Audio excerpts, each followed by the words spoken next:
दोस्तों, इस तफसीली जायजे में खुशामदेद। आज हम जिस कहानी की तह तक जाने वाले ना, वो सुनने में बिल्कुल किसी हॉलीवुड थ्रिलर जैसी लगती है, लेकिन और यही सबसे हैरानकुन बात है, ये 100% हकीकत है। तो चलिए सीधे शुरू करते हैं। आज हम अनमोल, जिसे क्राइम की दुनिया में पिंकी या क्वीन ऑफ कोकेन कहा जाता था, उसके ड्रग्स का नेटवर्क, उसके उरूज, गिरफ्तारियों और सबसे बढ़कर उन गायब होने वाले करोड़ों रुपयों के राज से पर्दा उठाएंगे। एक ऐसा जाल जिसने हमारे कानून नाफिज करने वाले इदारों को सालों तक चक्कर में डाले रखा। अब जाहिर है फौरन दिमाग में यह सवाल आता है कि आखिर ये सब हुआ कैसे। एक आम सी मकामी सतह पर काम करने वाली लड़की अचानक एक इतनी बड़ी मास्टरमाइंड कैसे बन गई? उसने इतनी बड़ी एम्पायर कैसे खड़ी कर ली और फिर बिल्कुल गायब हो गई? आज हम इसी बड़े राज की कड़ियां जोड़ने की कोशिश करेंगे। हिस्सा अव्वल, सिंडिकेट की तामीर, कराची से लाहौर तक का सफर। पिंकी के इस क्रिमिनल कैरियर की टाइमलाइन वाकई बहुत इंटरेस्टिंग है। बात है 2015 की, जब किसी खानदानी झगड़े, खास तौर पर अपने वालिद की पाबंदियों से तंग आकर इसने अपना घर छोड़ दिया। कुछ साल कराची में गुजारे, लेकिन असल गेम शुरू होता है 2017 में, जब वो लाहौर शिफ्ट होती है और वहां अपने ही भाइयों को इस धंधे में शामिल कर लेती है। इसका ये ऑपरेशन इतनी तेजी से फैला, जिसका आप अंदाजा इस बात से लगाएं कि 2019 में एक बहुत बड़ा छापा पड़ता है और आखिरकार 2022 में इसे बाकायदा इश्तिहारी करार दे दिया जाता है। यहां देखें कि फैमिली के मजबूरियों का कितना जबरदस्त फायदा उठाया गया। पिंकी ने अपने ही सगे भाइयों नासिर बलोच और रियाज बलोच को अपने इस नेटवर्क का हिस्सा बनाया, लेकिन क्योंकि वो अपने वालिद से ये सब छुपाना चाहते थे, तो उन्होंने क्या किया? उन्होंने कराची के इलाके गुलशन इकबाल में अबुल हसन आसफानी रोड पर एक खुफिया फ्लैट किराए पर ले लिया। और मजे की बात, इस फ्लैट का किराया और तमाम बिल्स पिंकी खुद लाहौर से अदा करती थीं। यही था उनका कराची का सीक्रेट बेस कैंप।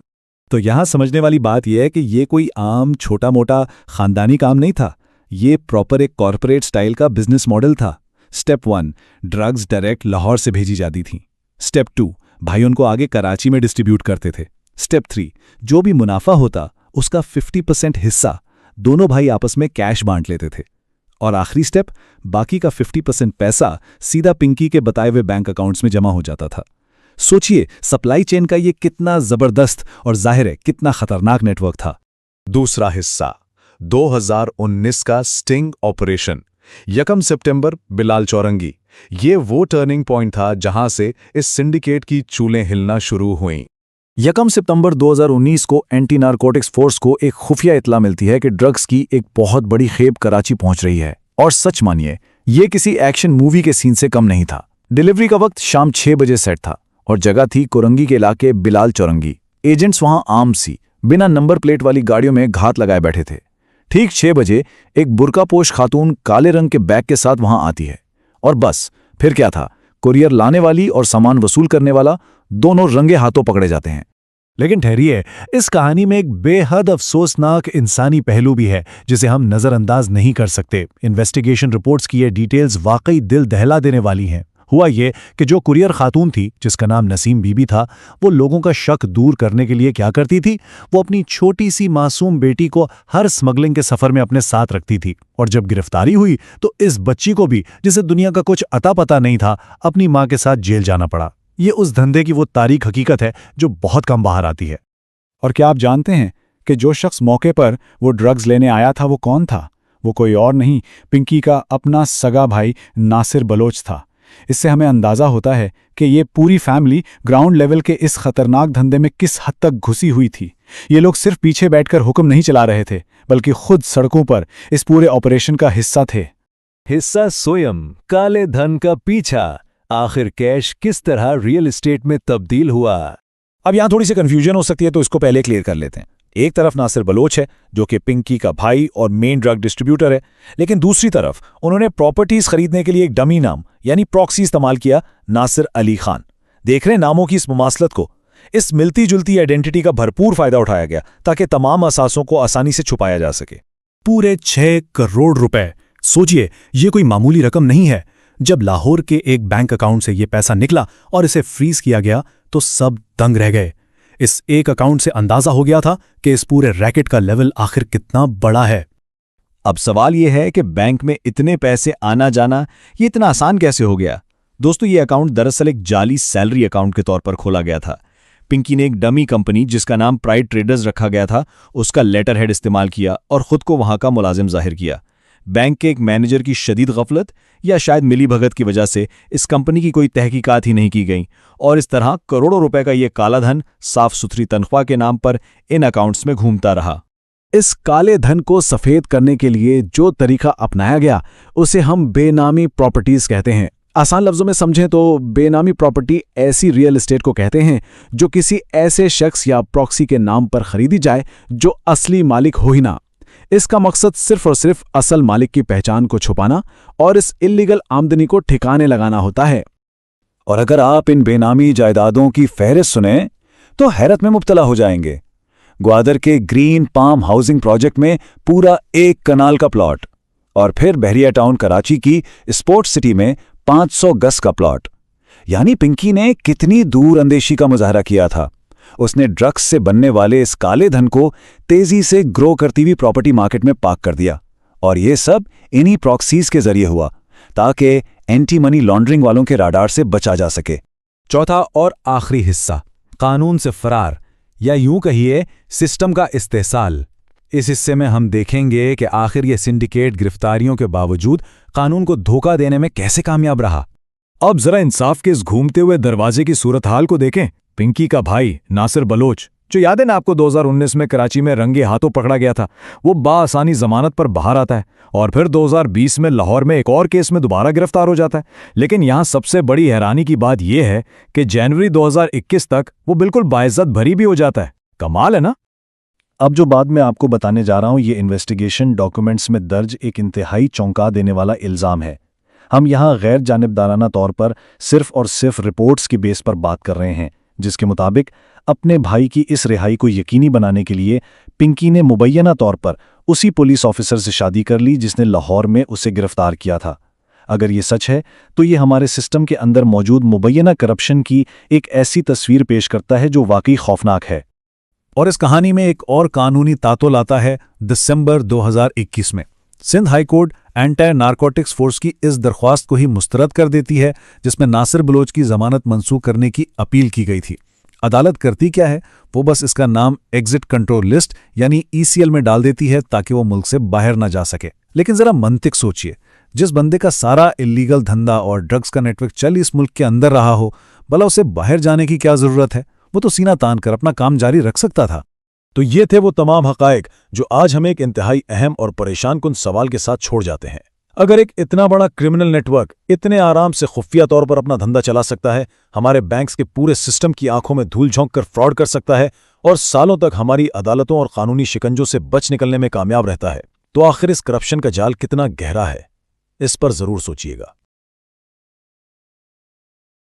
अगर हम एक लम्हे के लिए फर्ज करें कि एक बहुत ही कामयाब कारोबारी फ्रेंचाइज है। जी बिल्कुल। यानी एक ऐसा बिजनेस मॉडल जिसमें बाकायदा एक सप्लाई चेन है, एक पूरा डिस्ट्रीब्यूशन नेटवर्क काम कर रहा है और दूर दराज के शहरों में इलाकाई दफातर कामयाबी से चल रहे हैं। मतलब बज़ाहिर ये किसी भी मल्टीनेशनल या कॉरपोरेट कंपनी का खाका लगता है ना? बिल्कुल ऐसा ही लगता है। लेकिन आज की इस तहकीक में जिस फ्रेंचाइज का हम तफसीली जायजा ले रहे हैं वो कोई आम कारोबार नहीं है। अच्छा। बल्कि ये एक कोकीन और मंशियात की एक अनदेखी सल्तनत है।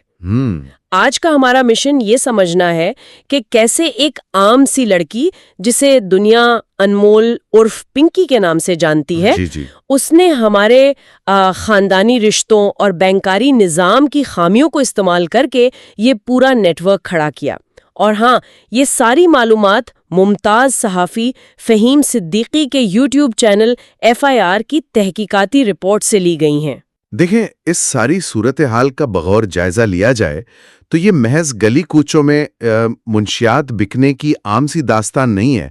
असल में हाँ, ये उससे कहीं बड़ी बात है। बिल्कुल, ये वाइट कॉलर क्राइम और मनी लॉन्ड्रिंग के इस खामोश और पेचीदा निज़ाम की स्टडी है जो बज़ाहिर एक कानूनी लिबादे में काम कर रहा होता है। सही। ये हकाइक बताते हैं कि काला धन किस तरह सफ़ेद किया जाता है और कैसे बड़े मुस्तनद इदारे, चाहे वो बैंक्स हों या फिर रियल एस्टेट के प्रोजेक्ट्स, वो इस पूरे अमल में सहूलतकार का किरदार अदा कर जाते हैं। भाई, 1 मिनट के लिए उस मास्टरमाइंड के दिमाग को समझने की कोशिश करते हैं। जी बताएं। एक तरफ तो वो अरबों रुपए की मनी लॉन्ड्रिंग और पुरताइश जायदादों का जिक्र है, लेकिन दूसरी तरफ सवाल ये उठता है कि इस सब की शुरुआत कहाँ से हुई। मतलब एक आम सी लड़की जिसके पास कोई कॉर्पोरेट डिग्री नहीं थी, उसने इतना बड़ा नेटवर्क कैसे सोच लिया? जी, जिसे बलोचपाड़ा या मूसा गोट भी कहा जाता है। वो वहाँ अपने वालिद मुराद बख्श और एक भरे पूरे खानदान के साथ रहती थी, जिसमें 4 भाई और 3 बहनें शामिल थीं। ओह, काफी बड़ा खानदान था। बिल्कुल। फिर घर में वालिद की लगाई गई पाबंदियों पर एक झगड़ा होता है, जिसके नतीजे में अनमोल घर छोड़कर चली जाती है। यानी एक खानदानी बगावत। लेकिन लियाकत आबाद के एक आम से घर से निकलकर वो सीधा कोई ड्रग लॉर्ड तो नहीं बन गई होगी ना? उसके बीच का सफर क्या था? बिल्कुल नहीं। शुरुआत में उसने कराची के पोश इलाकों में होने वाली पार्टियों में एक ड्रग कैरियर के तौर पर काम किया। ड्रग कैरियर मतलब? ये वो लोग होते हैं जो महज एक जगह से दूसरी जगह मंशियात पहुंचाते हैं। लेकिन फिर एक बड़ी तब्दीली आती है। वो लाहौर मुंतकिल हो जाती है। अच्छा, सीधा लाहौर? एक ऐसा कदम उठाती है जो इस पूरे नेटवर्क को एक कॉर्पोरेट शक्ल दे देता है। क्या कदम? वो अपने सगे भाइयों नासिर और रियाज को इस काम में शामिल करती है और उन्हें एक 50-50 यानी 50-50 पार्टनरशिप की ऑफर करती है। वाह, यहीं से तो फ्रेंचाइज का मॉडल शुरू होता है। यानी उसने अपने भाइयों को 50% इक्विटी दे दी। बिल्कुल ऐसा ही है। अनमोल का किरदार ये था कि वो लाहौर से मुंशियात की खेप बतौर मैन्युफैक्चरर या मेन सप्लायर भेजेगी और कराची में इसके भाई रीजनल डिस्ट्रीब्यूटर्स के तौर पर वो माल आगे पहुंचाएंगे। बिल्कुल। उसने तो बाकायदा एक इलाकाई हेडक्वार्टर्स भी कायम कर दिया। मालूमात के मुताबिक उन्होंने गुलशन इकबाल के अबुल हसन आसफानी रोड पर एक फ्लैट किराए पर लिया। जी। और हैरत की बात यह है कि उस फ्लैट का किराया, गैस और बिजली के बिल, यानी कॉर्पोरेट जुबान में जिसे हम ओवरहेड्स कहते हैं, वो सब अनमोल लाहौर से अदा करती थी। ये बड़ी जबरदस्त मैनेजमेंट थी। लेकिन मुझे यहाँ एक उलझन है। इसने गैरों के बजाय अपने सगे भाइयों का ही इंतखाब क्यों किया? देखें, क्राइम सिंडिकेट्स की नफ्सियात को समझें तो इसकी एक ठोस वजह नजर आती है। गैर कानूनी धंधे में सबसे बड़ा खतरा कानून की गिरफ्त और मुखबरी का होता है। सही, पकड़े जाने का डर। बिल्कुल। जब खूनी रिश्तों को यानी सगे भाइयों को पार्टनर बनाया जाता है तो दरअसल एतमाद का एक ऐसा फौलादी दायरा कायम हो जाता है जिसे तोड़ना कानून नाफिज करने वाले इदारों के लिए बहुत मुश्किल होता है। यानी खानदानी वफादारी। जी, खानदानी वफादारी वो बुनियादी अंसर था जिसने इस नेटवर्क को तवील अरसे तक अंदरूनी टूट-फूट से बचाए रखा और उसे मुकम्मल खुफिया रखा। ये खानदानी वफादारी का मॉडल कागजों पर तो बहुत महफूज लगता है, लेकिन किसी भी डिस्ट्रीब्यूशन नेटवर्क की तरह जब सामान सड़कों पर आता है तो रिस्क बढ़ जाता है ना? लाजमी बात है। और वो दिन भी आया जब ये सप्लाई चेन पकड़ी गई। ये वाकया भी अपने अंदर एक अलग कहानी रखता है। बिल्कुल। 1 सितंबर 2019 की शाम एंटी नारकोटिक्स फोर्स यानी ANF को एक इंटेलिजेंस रिपोर्ट मौसूल होती है। अच्छा। कुरंगी इंडस्ट्रियल एरिया की बिलाल चौरंगी पर छापा मारा जाता है। वहां एक बुर्कापोश खातून मौजूद थी जिसका नाम नसीम और बाज़ जगहों पर सकीना बीबी भी बताया गया। जी, इन 2 नामों का जिक्र आता है। इस खातून के हाथ में एक काले रंग का बैग था और वो एक शख्स को ये बैग दे रही थी जो अनमोल का सगा भाई नासिर बलोच था। सही। जब छापा पड़ा तो उस बैग से चर्स और कोकेन बरामद हुई। लेकिन जरा रुकिए, इस वाकये में एक और तफसील भी तो थी। इस खातून के साथ कोई बच्ची भी थी ना? जी, यही तो इस वाक़े का सबसे अहम पहलू है। इस खातून के साथ एक कमसन बच्ची भी थी और ANF ने मौके से खातून, बच्ची और नासिर तीनों को हिरासत में ले लिया। एक कमसन बच्ची मतलब कानून की आंखों में धूल झोंकने के लिए, या यूं कह लें कि सिक्योरिटी चेक से बचने के लिए एक छोटी सी बच्ची को बतौर ढाल इस्तेमाल किया जा रहा था? जी हाँ।